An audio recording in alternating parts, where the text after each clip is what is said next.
y universo vocabular, esos laboratorios han arrojado déficits enormes, similares a lo que nosotros en aquellos años establecimos. Mira, yo no sabía que hacía vocabular. tanto tiempo, y yo siempre sea, recuerdo eso. Claro, sí. O sea, ya hay una generación con un universo disminuido, vocabular, y eso continúa, obvio, ¿no? Claro. Que ahora se mezcla con un bilingüismo pedestre, ¿A qué que es asombroso, ¿no? Que 20 años atrás esté peor todavía? Bueno, el drama del sistema educativo dominicano ya todos sabemos que es endémico, ¿no? Y plantear la solución a los problemas de la educación no es un decreto. Carmen decía ahorita en relación con la inversión en el 4%, ¿qué puede ocurrir con la inversión en el 4%? Yo te lo puedo describir de una manera muy simple. Que el sistema educativo se va a poner, o se debería poner, en teoría, en una situación de desempeño. Exclusivamente eso es lo que puede ocurrir con el 4%. Colocar al sistema educativo en una situación de desempeño. ¿Qué quiere decir esto? Esto quiere decir lo siguiente. Quiere decir, primero, que hay que cambiar toda la conducta de entrada de los profesores, cambiar los currículums de formación profesoral, hay que construir miles de aulas, hay que meterle luz a las aulas, hay que meterle agua potable, hay que crear un ambiente de dignificación, hay que construir un rol del maestro en el orden social, porque tú no puedes aspirar a tener en el sistema a los mejores bachilleres con los salarios que tienen los maestros en este momento. Revisar los textos. Hay que revisar y producir currícula completamente nueva en relación con la formación de los maestros y a su vez transformar las especificidades de los objetivos del sistema. De eso hay un montón de teorías alrededor de las cuales los sistemas se pueden comenzar a poner de pie. Pero después de hacer eso es como sembrar.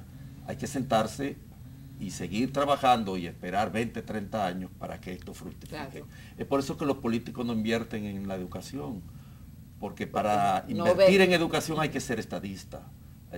Hablamos de Sarmiento, por ejemplo, aquellas oleadas de maestros norteamericanos que Sarmiento llevó al sistema de la educación argentina. ¿Cuándo fructificaron? 37 años después, la llamada generación del centenario o la generación del 28, fue la que en cierta forma cosechó el producto que sembró Sarmiento. O sea que en la educación no se decreta nada. Tú puedes meter todo el dinero que tú quieras y no transforma la educación. Ahora, el dinero es necesario, en el caso dominicano, para colocar la educación en una situación de desempeño, porque es que los resultados que el sistema educativo obtiene no pueden ser más que esos. Mira, yo no quisiera que el tema apasionante de la educación nos haga ir a otros temas, pero no podemos desperdiciar la oportunidad de tu presencia, Andrés. Aquí hemos discutido en distintas mesas, porque hoy es el día de Alicia, hay otros días, con Teresa Salazar, con Emilio José Brea, con Luis. ¿Qué pasó con el sistema educativo tuyo y mío? Quizás de Luisa y también de Alicia. Claro. No vamos a obviar el entorno donde nos educamos, el autoritarismo, pero había más calidad. Por Dios, Andrés, ¿eso se puede decir o es infamante decirlo? No. ¿Qué pasó entonces? ¿Por pero qué no rescatamos? No olvidemos algunas cosas, no. Con Cuchi Elías también lo hemos discutido aquí. No que olvidemos parte algunas cosas que son propias de los regímenes dictatoriales. Una, el sistema educativo era vertical, enteramente vertical. Yo creo, ahora no tengo la cifra en la mente, pero el nivel de escolaridad real en la era de Trujillo no alcanzaba al 43% de la población en edad escolar. Bueno, ¿por qué? Porque había un determinado nivel de participación de la mano de obra infantil en la economía agraria de la época. Había un mayor segmento de ruralidad. Hoy vivimos en una sociedad enteramente urbanizada. Hasta hace 25 o 30 años, la sociedad dominicana tenía un 50% de sector urbano. Cuando muere Trujillo, el casco urbano de la República Dominicana no alcanzaba el 27% de toda la territorialidad. Y ese 75% restante era del campesinado, que no tenía una atención especial en materia del sistema educativo. Eso por una parte. Por otra parte, los regímenes dictatoriales tienen una tendencia a hacer obligatorios los circuitos de la educación básica. Y en el caso de Trujillo, quienes como tú y yo tal vez recordamos la época, sabemos que había incluso inspectoría. Sí. Para quien no asistía a la clase, tener que dar una explicación. Los Pero padres. eso pasó incluso ya terminada la tiranía, porque a mí me tocó ya el fin.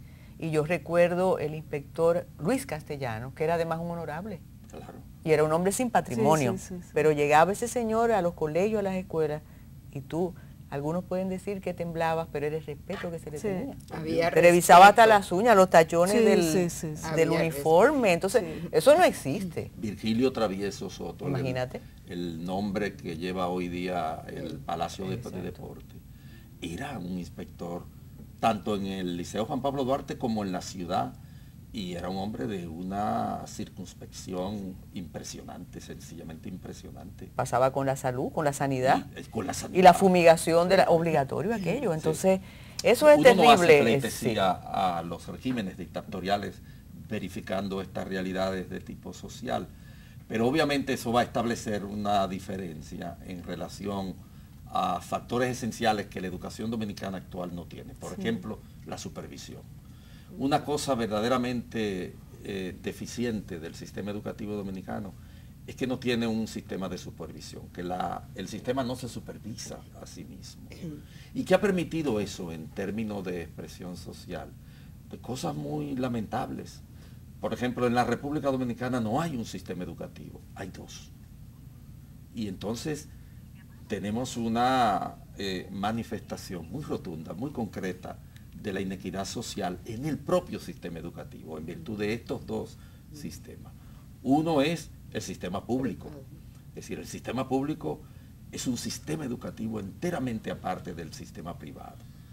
Y el segundo, que es el sistema privado, tiene por sobre el sistema público enormes ventajas. Es un sistema que cumple con las 1045 horas del currículum, que tiene todos los medios educativos adecuados para realizar óptimamente el proceso de enseñanza-aprendizaje, que tiene instalaciones de carácter arquitectónico o higiénico o eléctricas, o el lenguaje de la cultura moderna, vale decir la informática, etcétera, completamente integrado. Y en cambio todas estas cosas en el sistema educativo público no aparecen. El ministro de Educación de este país no rige un sistema educativo, rige dos. Pero al sistema educativo público es prácticamente un terreno donde el poder y la supervisión del ministerio no llega. De manera que el sistema educativo público es la manifestación más concreta de la inequidad de la sociedad dominicana. Y quien quiera no tiene más que entrar a ver los índices, por ejemplo, en el plano de las pruebas nacionales. Si tú te estudias los índices en las asignaturas básicas, por ejemplo, de las pruebas nacionales, te vas a dar cuenta cómo esos son ciertamente los talones de Aquiles del sistema. Pero vas a ver en la gráfica cómo la espiral llega a más de un 94% en el sector público de satisfactores en relación con enfrentar la prueba y a solo un 49 o 48 en el sector público. Es dramático eso. De lo que hablamos es que el sistema se denuncia a sí mismo. Y en el sector privado, perdona, sí hay supervisión del Ministerio de Educación. Pero ellos tienen su propia supervisión. En el sector privado, lo que existe en el porque hay competencia, ya es comercio, tú sabes. Hay una dirección de colegios privados, pero... No, yo te lo digo porque tengo amigas dueños de colegio privado y la Secretaría de Educación manda continuamente supervisores y son muy exigentes. Ellos se quejan de la exigencia de que se cumpla el currículum. Sí, a veces etcétera, esa es otra de las contradicciones. Tenemos que hacer una pausa, regresamos de inmediato.